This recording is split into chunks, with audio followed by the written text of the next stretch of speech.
аяулы жан ардағым ақылшым.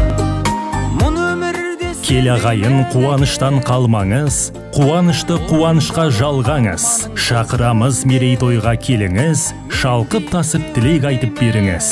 Құрметті ағайын туыс, құда жекжат, дос жарандар, нағашы жиен, сыныптастар, курстастар.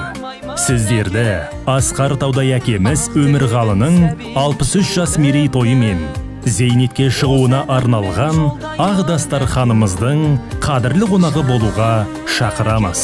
Той 2022 жылдың 25 қыркүйек күні сағат 18:00-де басталады. Мекен жайымыз Балқаш қаласы, Саяқ кенті. Асылжан кафесі. Той иелері Өмірғалы, Асия. Балалары, сіздерді асыға күтеміз.